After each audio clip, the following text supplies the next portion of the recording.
All right. Before we do anything, I want to talk about an if statement. Okay. And if you remember, an if statement means something is evaluated. And depending on whether it evaluates to yes or no, or basically true or false, something happens. So let's say I have a variable called x, and x is equal to 10. Okay. Let's say I want to evaluate x, and I want to know, is x greater than 5? What we could do is we could write an if statement. So you write if statements in JavaScript by saying if and then having bracket or parentheses. And I could say x is greater than 5, do something. In this case, number is greater than 5. Okay. So what's going to happen is this is going to substitute into this. So, and then this is going to be evaluated. Is 10 greater than 5? Okay. In this case, that is true. So that will come through as true. And because it's true, this is going to run. And if I hit play, that happens. If this was not true, so if x is actually equal to 1, once again, that substitutes into here. Is 1 greater than 5? The answer is false. Then this doesn't run. So if I hit play, nothing happens. And I'm going to do something. I'm going to do that same thing here. So what I'm going to do is go back to Unity. I'm actually going to open up exercise 6. And what I'm going to do is open up, there's a script called vector. I'm going to open that up. And what I'm going to do is I'm going to do a little, let's create a variable. Let's call it public int, and I'm going to call it, I don't know, my number. Okay. Now let's set it to 10.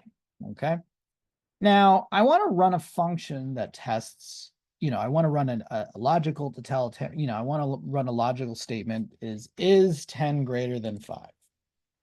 So just like we did in JavaScript, I could say if my number is greater than 5, do something. Okay. In this case, I don't know, let's say debug log, number is greater than 5. I use debug log because print that's not a working function in C#, but it is in but debug log is. And I'm going to go back and let's do kind of the same thing where I'm going to just add a little piece of code to this.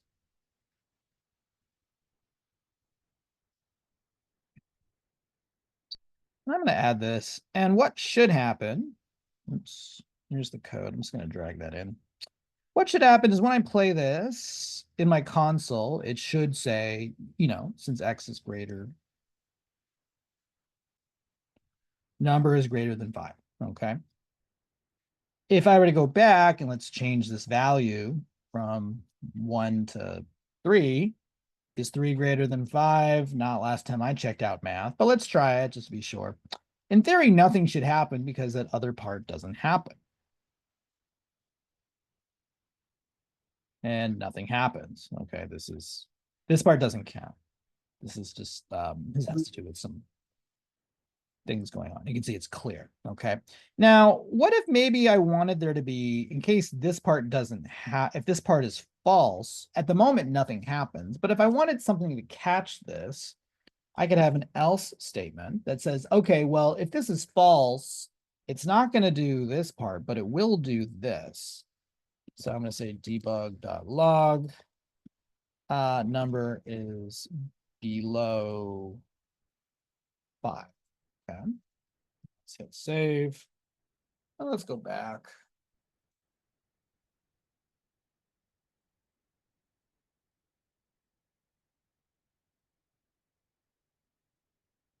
And I'm going to run this.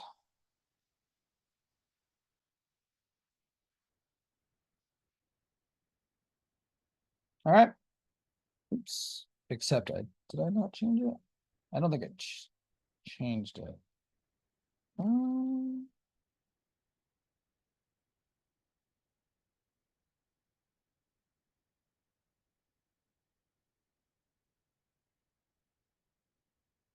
I accidentally changed it here. Let me just do it manually. Let's try that. I don't know why that. There we go. That number is below 5. I don't know why that was overwriting at 10, but it was. All right, so cool. All right, what I want to do is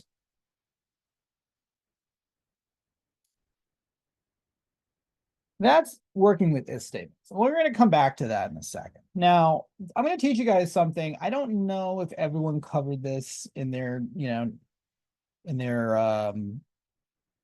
327 or 427. I did in mine, but not every teacher does the same.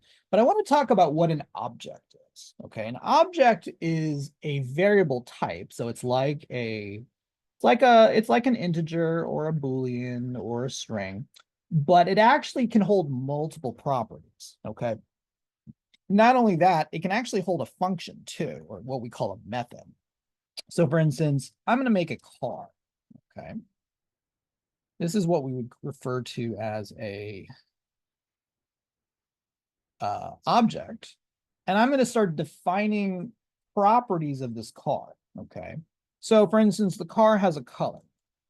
And I'm going to give that a value, like red. The car has a manufacturer.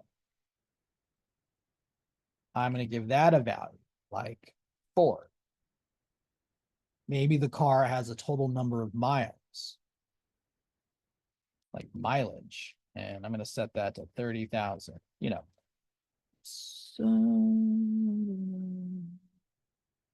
So yeah, these are all just like properties, okay? And once and I could keep doing this. And the idea is like, okay, well, I can actually call that object that I've built. So I'm going to say car, okay? Or if I say print car, it's actually going to print all of the properties of that object. You can see it prints, color, manufacturer, mileage. But actually, what I want to do is I just want to get one of the properties.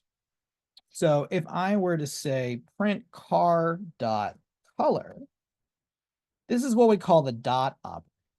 And you have to think of this car as an object that's made up of all of these properties. And so when we call the car, we get the car object, and then we get the sort of more specific property from there.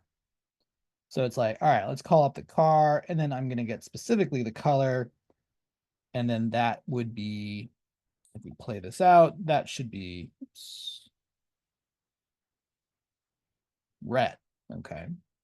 If I go back and let's do mileage instead of color, that would give me 30,000. Okay. And I can even use this. I could say, car plus car mileage plus, I don't know, 10,000. Okay. So in other words, it's going to take this number and it's going to add to it, whatever this number is. And so I get like 40,000. Okay. So we can do a lot with an object and working with the properties of it. We can also even have a function in it. So I could have something like, maybe this car has a function, like it can turn the car on, like, turn the key and ignites, right? So I'm just going to call it turn on.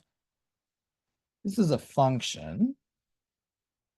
And I have to define what happens when the function occurs. And for now, I'm just going to say, okay, car has ignited.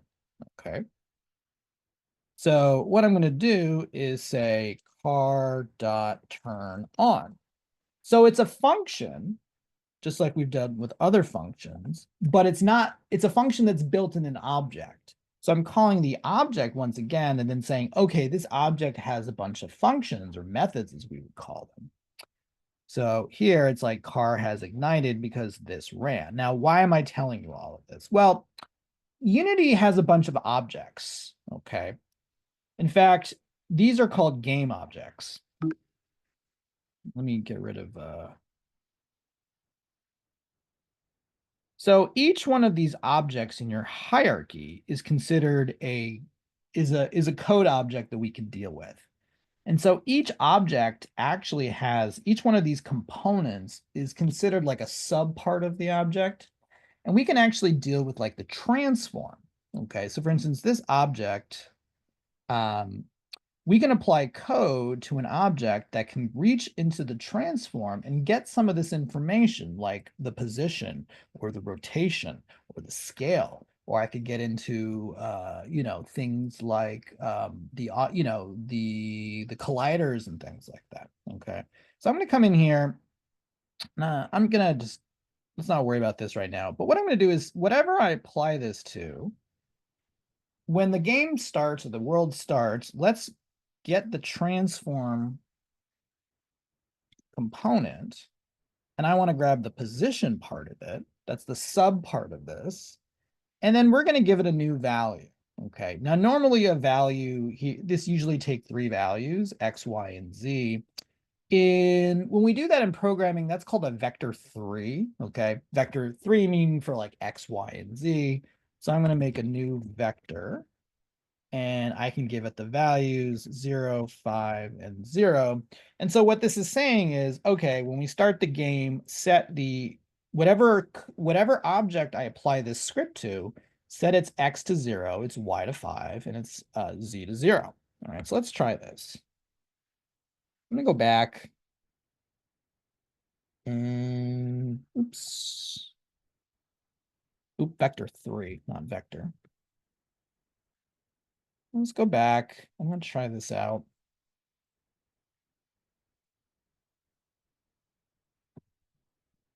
All right, I'm going to remove this script from the code, and I'm actually going to apply it directly to, I'm going to apply it directly to the sphere here, okay? So I'm going to take that script, which is this one, and just drag it here. And then watch what happens when I hit play. What happens is when the game starts, it's going to read that code and set a new position. Okay. Maybe I want to do that. Maybe I want to set a new value. Maybe I want to set this to like, I don't know, -5. Save, go back.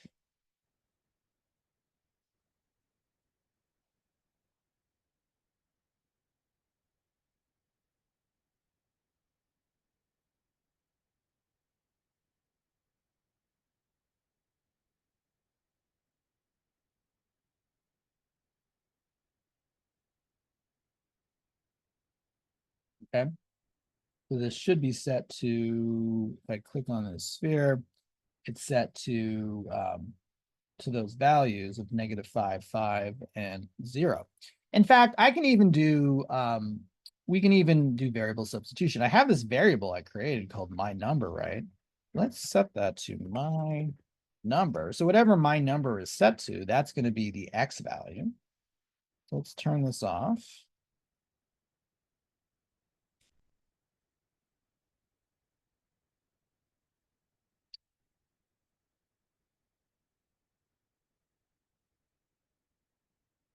I'm going to hit play.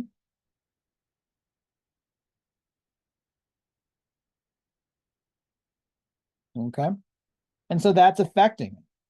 If I come in here and I change this number, let's set it to -3, that's going to change the value of this because that's going to be substituted in the X position point.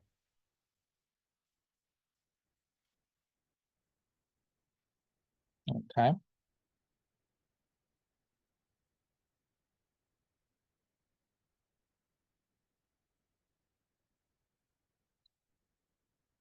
All right. If you look at the slides, in addition to, I'm going to make a new script just so, and I'm going to make something that plays around with the rotation of an object. So I'm just going to make one and I'm going to call it, so mono behavior script, let's call it rotate. I'm going to open this up. Once again, I'm going to make, I could do something like this where I'm going to take transform and I could change the position, but this time I'm going to actually play around with the rotation of something.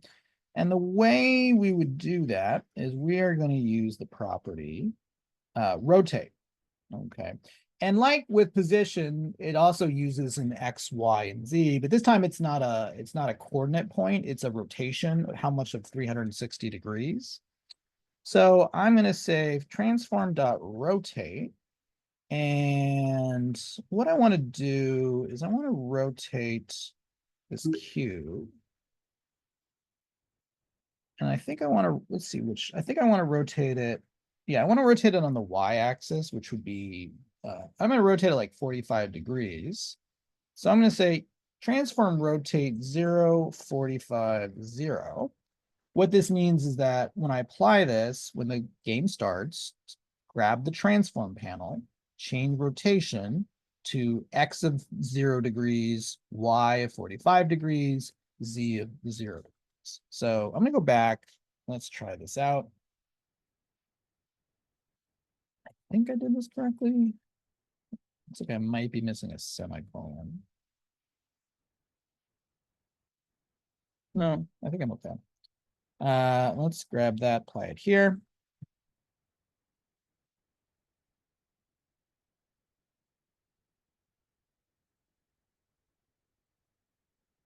And you can see it's rotating. Okay. I'm going to create a new script again. This one's going to be for scaling. I'm going to call this scaling. This time, there's another thing we could do, transform. It's called local scale. And what this allows you to do is set a magnifier for it. This is also considered a vector 3 because you're giving it 3 values. And this is how much in the X scale, the Y scale, and then the Z scale do you want to do?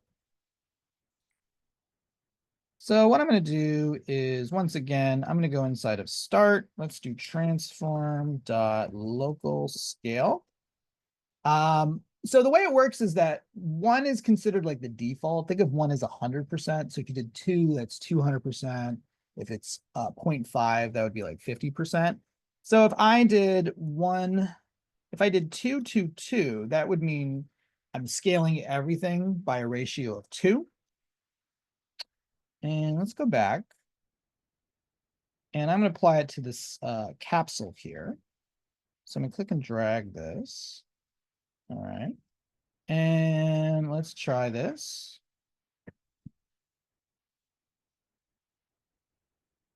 Oops, I think I might have, what happened?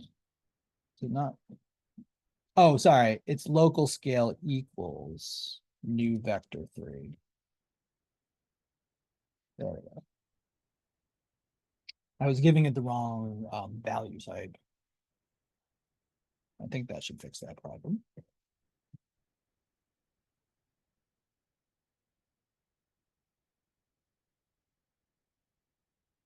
I'm gonna hit play.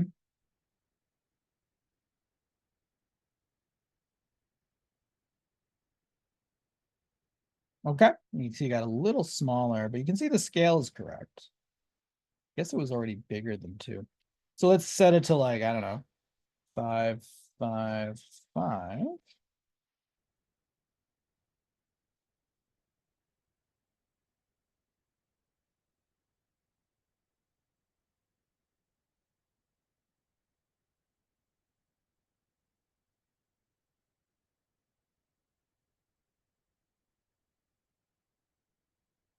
Okay.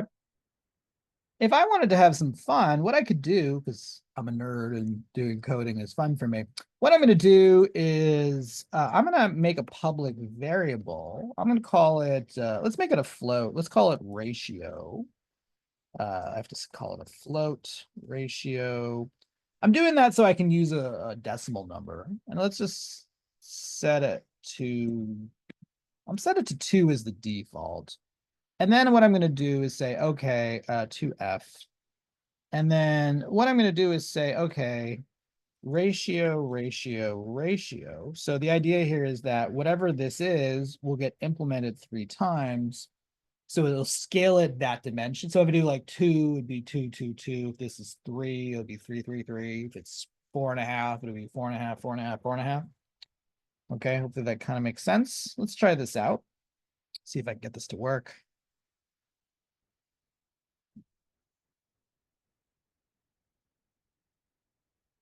All right. Let's set this to, I don't know, 1. Okay. That should make everything 1, which actually should make it a little smaller. Let's see if this works.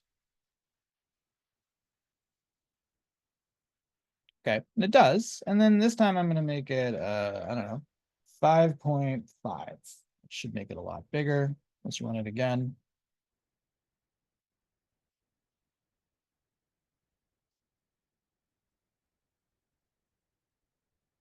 Okay, there you go.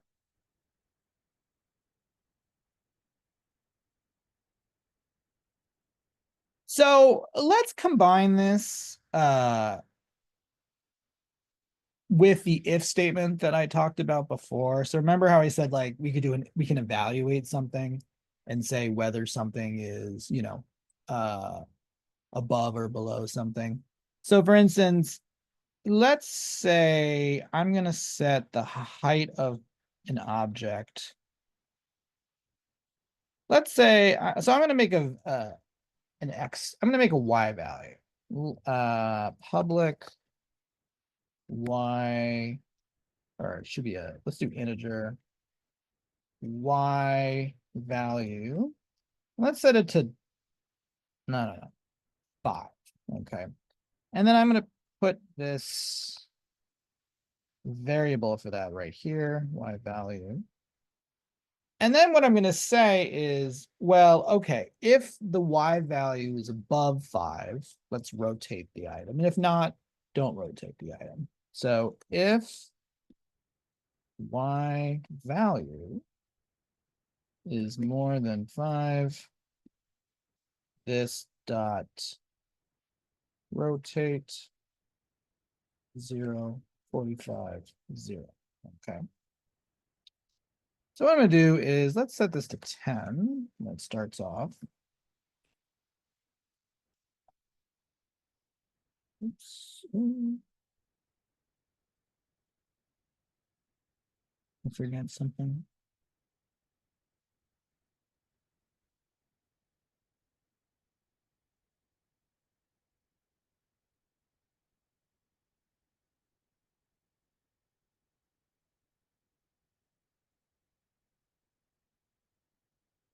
Oh, oops, not this dot rotate, transform dot rotate. Sorry, this is a different phone.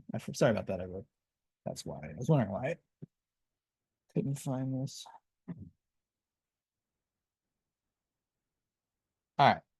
I'm gonna select this and I'm gonna remove the rotate script I built. So remove that. And let's find this script, this if else script that I just created. So my Y value should be 10. 10 is bigger than 5. So what should happen is, although to be honest, this might be too high to see. Let's make it 6. It should rotate at 45 degrees.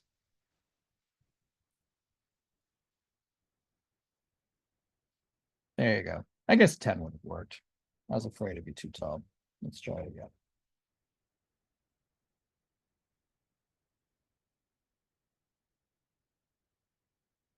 All right, there you go. So you can see it's rotated. But let's say we change the value of Y, which is the up-down position, from 10 to like 0 or 1. Okay. 1 is going to be less than 5. So then it's not going to rotate it because the if evaluated to false. And so it doesn't do the second part. And then there you go. Okay. So you can see how we could kind of use these values here. We can do this to kind of do some interesting stuff here. Okay. What I'm going to do is, you might remember in P5, I'm just going to start a new one from scratch, that we could, instead of just choosing a number or having a number, sometimes we'd want to set a random value. So for instance, if I had a variable X, I could do, this is P5, I could do something like X equals random, and then I could give it a minimum value. I could give it basically a range from like -5 to 5, 0 to 100, something like that. And so the idea is every time I run this, it's going to be different. You see, I'm getting different random values there. We could do the same thing in C#. So what I'm going to do, I'm going to write a new script, okay? And I'm going to call it, so create mono behavior script. I'll call it random rotate. All right. And what I'm going to do is I'm going to make a variable. And it's going to represent that y-axis again. So let's call it public float. I guess it's an integer. Let's do integer. And I'm going to do y rotate. Okay. That's my variable. So this is like the degrees. And let's just set it to 0. And I could do something like this, transformed rotate, and I could do 0, y rotate, and then 0. Now, what would happen is variable substitution would say, okay, this is 0, and that would end up being 0, 0, 0, which is kind of boring. But what I could actually do is I'm going to say y rotate equals, and there's a function that lets us choose a random number. That is, where is it? Did I not put it here? Random.range. So it's very similar to that, function that we did in that property that we did with that randomized number. So what I'm going to say is, okay, well, if something's turning in a circle, the range you can do is essentially 0 through 360. So what I'm going to say is, okay, range dot, is it range, random.range or range.random? Random.range. Give it the minimum value, give it the maximum value. And so what should happen is every time I run this program, I'm going to get a different y rotation. Okay. So that's going to add a little bit of like randomness to my program. So let's go back. And once again, I'm just going to kind of remove this. Do I, some of the older ones. Well, let's use that random rotate. And every time I do it, I should get a slightly different value.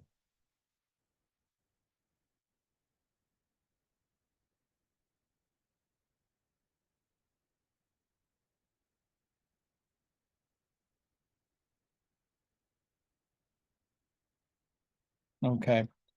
So you can see the number actually showed up, like that was 352, and then this is 57, and then so on and so on. Okay. So I'm getting random numbers. And in fact, I'm going to make a couple more. I'm going to do public int x rotate and public int z rotate. All right. And I'm just going to do the same thing for all of those. This is X, this is Z. Let me get rid of that extra spacing there. And then let's put those values, substitute those into here. So the X rotate, Z rotate. Let's save. What this means is now every time I run my program, I should get a random value for my X, Y, and Z rotation. Okay. So I'm going to stop this and then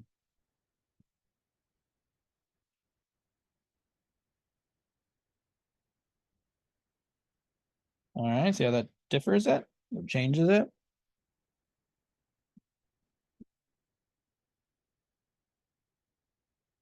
You can see how it's changing the X, Y, and the Z values there.